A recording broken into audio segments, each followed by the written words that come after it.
Hello everybody, my name is Ashley Stoddard, and for those of you that don't know who I am, I used to be the library tech at Sutton before the amazing Mrs. Rogers took over, when my family and I decided to move to Idaho.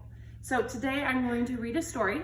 Forgive us for the story choices that we have left at home. A lot of our books we donated before we moved.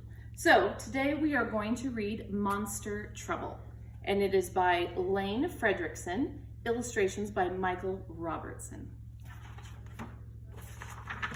Hopefully you can see. The amazing Alora Stoddard is filming for us, so hopefully it will be awesome.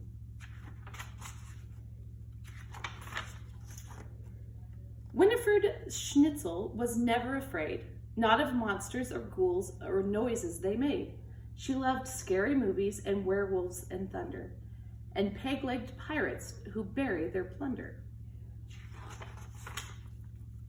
Still, Winifred's bedtime was hardly spook-free. The neighborhood monsters would not let her be. Each night they'd show up and attempt to be scary. Some would growl, some would belch, some were slimy, some hairy. But all of their monsterly mayhem was moot because Winifred Schnitzels thought monsters were cute. Still, night after night, all those monsters kept creeping into Winifred's room, interrupting her sleeping.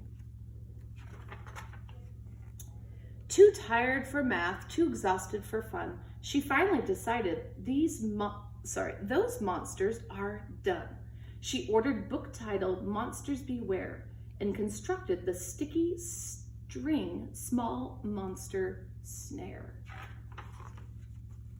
But that night, the big monsters all showed up first. The sticky string snare got so stretched that it burst.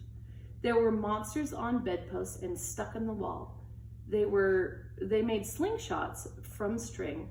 They were having a ball. Winifred sighed. They were louder than ever. She knew that she needed to try something clever. So she brought in some stinky old Lumburger cheese. The label said, "Caution, makes big monsters sneeze."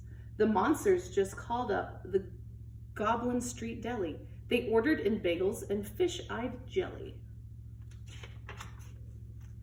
Winifred barely got through the next day. She dozed off in art class and snoozed through ballet. She decided, that's it, I've got to get tough. She was tired of monsters. Enough was enough.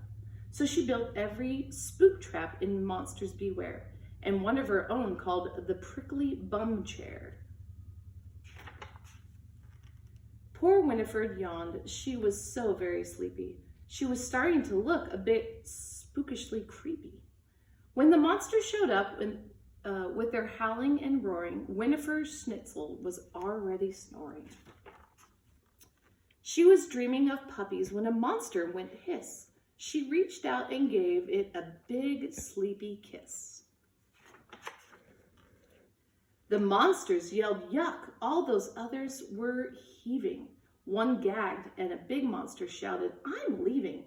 Winifred knew that despite the unqueasiness, she discovered that monsters have one silly weakness. So she plucked and pouted and kissed them all good. So she puckered and pouted and kissed them all good. Those monsters screamed, running as fast as they could.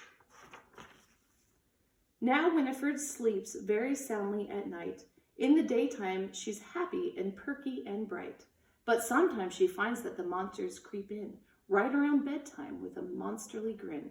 She ignores all the growling and roaring and hissing, since the one thing that all the monsters hate most is kissing. Awesome. And then she drew all these cool monsters. All right. Have a great day, everybody.